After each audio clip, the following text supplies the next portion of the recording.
Duncan Cartlidge Online, Insights for Construction Professionals. Welcome to this latest episode of the Duncan Cartlidge Online podcast, the online resource for construction professionals. Duncan Cartlidge Online offers more than 9 hours of video presentations that are available 24/7 for just £7 a month. Please remember to subscribe through your usual podcast provider so you don't miss out on any updates. And be sure to visit our YouTube channel for additional content. It's great to have you with us again for another episode. And as always, I'm joined by Barney, my red Labrador, who helps keep an eye on things and occasionally offers some invaluable advice. Both Barney and I would be delighted if you could take a moment to write a review. Your feedback does mean a lot to us. If this is your first time listening to Duncan Cartlidge Online podcast, welcome. Please remember to subscribe and catch up with our previous episodes. To our existing subscribers, thank you very much for your continued support. Please help us by spreading the word about the podcasts. In this jam-packed episode, Barney and I will be looking at new appointments, Dayworks and valuing variations, and the PFI endgame.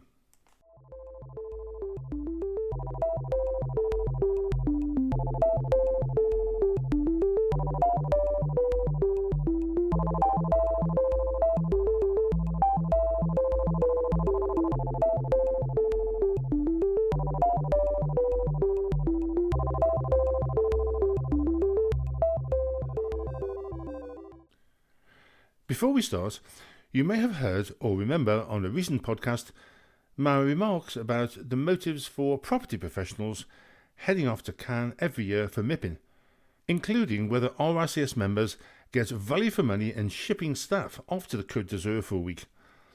Well, the RICS's new double act, McLean and Young, were photographed at Property Week's MIPIM's Real Estate Leaders Dinner, where such diverse topics as the Glass Cliff, yes, you heard it right, and intergalactic data centers were discussed. And while on the subject of new appointments, the deadline has now passed for candidates to apply for the Chief Construction and Scientific Advisor post following the Grenfell Tower inquiry. Make no mistake, this is a big job, but to be honest, the post doesn't look that appealing.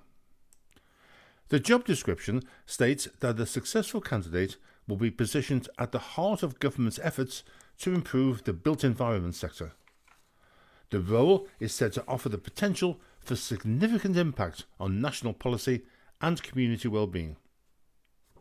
The essential criteria for the candidate include senior level experience across whole of the life cycle of the project, from design through to in-occupation management, an authoritative technical knowledge of building safety, construction engineering, material science, risk management and regulatory frameworks, together with the proven ability in building working relationships and leading change, and finally, communication skills.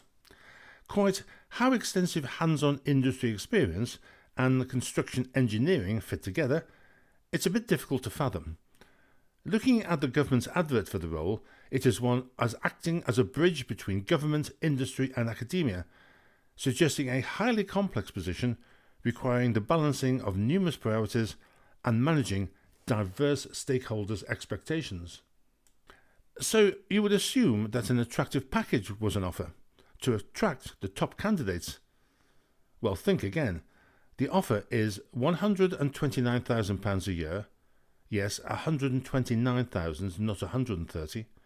A 3-year fixed-term contract.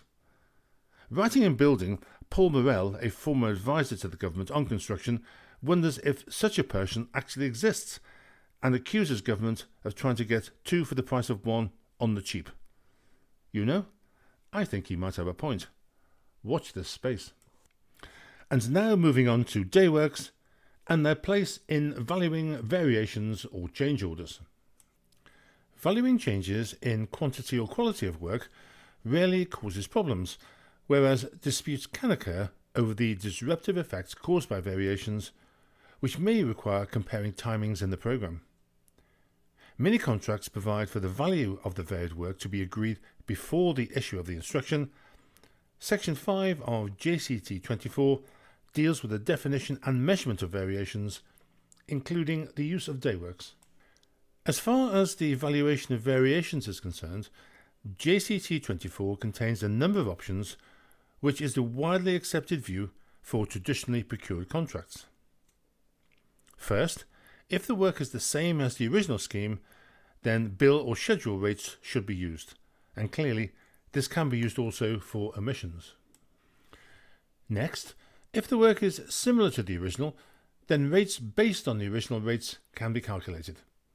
This is pro rata pricing and involves disassembling a bill rate and then substituting new items to arrive at a proportionate rate. If there is no compatible work in the original, then an agreed or reasonable rate can be used by building up rates from first principles, sometimes referred to as a star rate. Star rate should be highlighted in some way in the final account. And finally, as a last resort, if the work cannot be measured and valued, then daywork rates may be used. The widely accepted definition of what is included in dayworks is the RICS Definition of Prime Cost of Dayworks Carried Out Under a Building Contract, 3rd edition, 2007. Yes, 2007 was the last time this document was revised, and it should be noted that other definitions are available, so best to check. Traditionally, dayworks have been seen by many as a last resort, but why are they so controversial? What are dayworks? Most standard forms of contract provide for the valuing of variations which cannot be properly measured and valued at contract rates by recording the work on daywork sheets and applying daywork rates. So what are these rates? They are the prime cost or first cost, as defined by the RICS, of labour, materials and plant, plus a percentage to cover supervision, overheads and profit. These percentages or markup are inserted in the tender documents by the contractor as part of the bidding process. They are intended to apply solely for dayworks and not to be applied for jobbing or other work, or work carried out during the rectification period. A statement of the conditions under which the contractor will be paid for work executed on a daywork basis should be given in either preliminaries or the schedule of dayworks.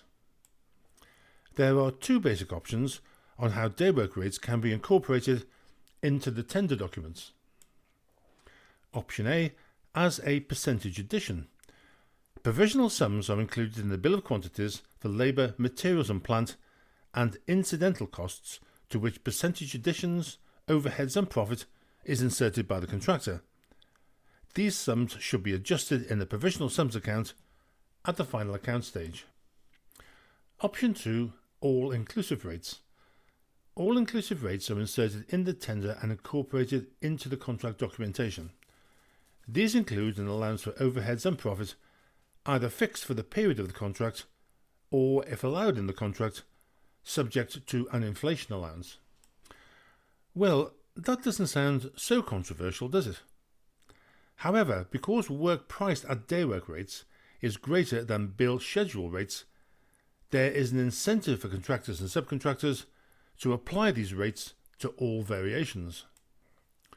Whereas daywork rates should only legitimately be used for unseen or unmeasurable work, work done out of sequence, or work done in a hurry, as the final cost is unknown and creates high financial risk for the owner-developer. For example, if on a job that's almost complete, the client asks the contractor to form a new door opening in an already completed wall, it would be unreasonable to expect the contractor to carry it out at bill rates. Labour would be needed to brought back onto site, and materials bought in small quantities, etc. Therefore, in this situation, it is a clear case where daywork charges should apply, as bill rates would not cover the cost. The problem is that very often contractors record work for variations for which bill rates or pro rata rates should apply on daywork sheets, but more about those in a minute, in the hope that daywork rates will be accepted. The general principle is that where work is to be carried out on a daywork basis, daywork sheet or sheets should be maintained, duly completed, that describes what work has been done, the hours that operatives and plant have spent on the work, and what materials have been used, as well as any other costs incurred in completing the work. Then this is countersigned by the contract administrator or their authorised representative, such as the clerk of works. This is to verify the resources employed on the variation work before any payment on this basis can be considered. Completing the daywork sheets. Daywork sheets must be presented to the contract administrator for signing as soon as possible. Clerk of Works have a habit of stating "for record purposes only" when signing sheets as a contemporaneous record of what has been done. So what effect does the signature have? The Clerk of Works is merely signing that the work was carried out, the resources as described are utilised, and the hours claimed are correct. Nothing more, nothing less.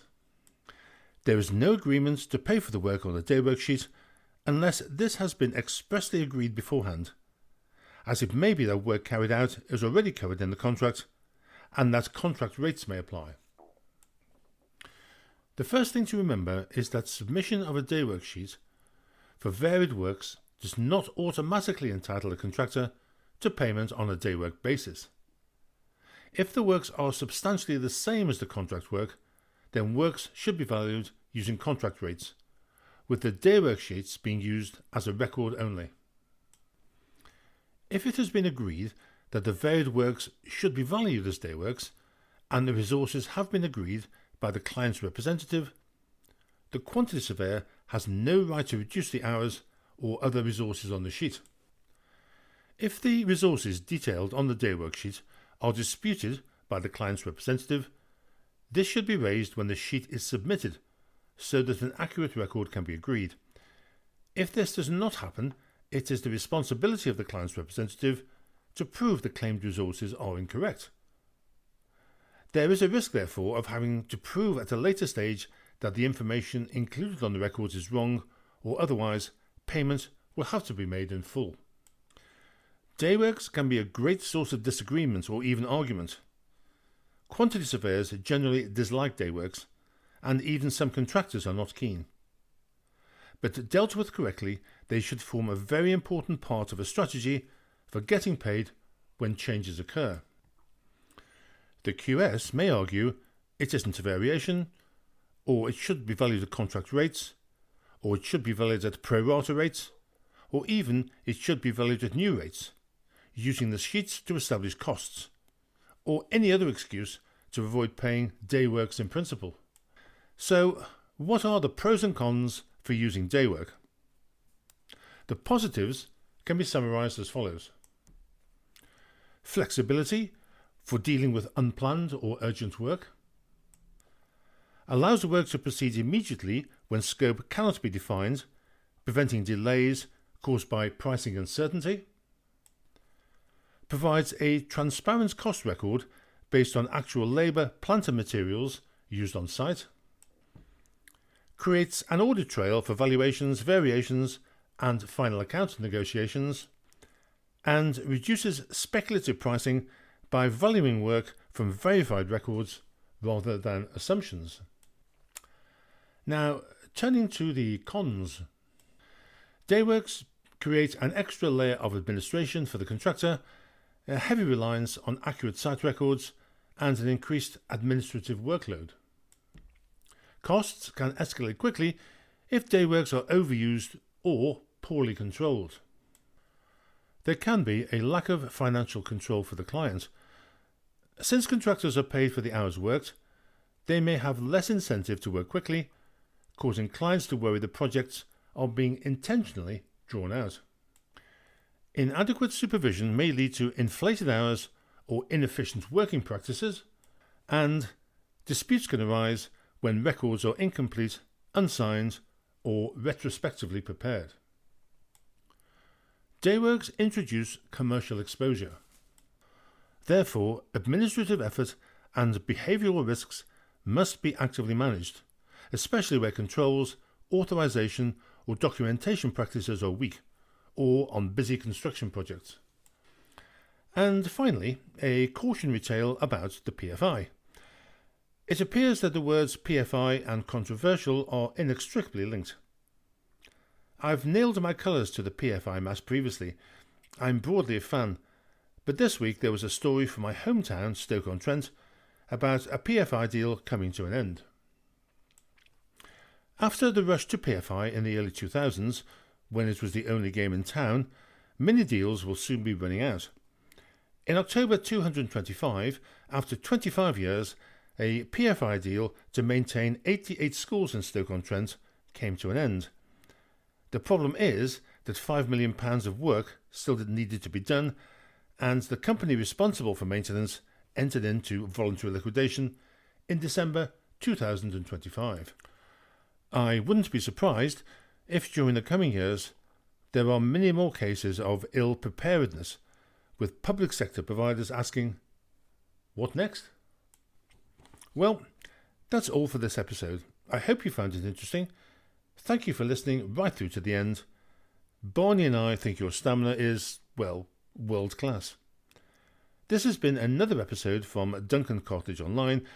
We'd really appreciate it if you'd help us by spreading the word, subscribing, and if you've got a few minutes, write a review. Until next time, thank you for your continued support and take care.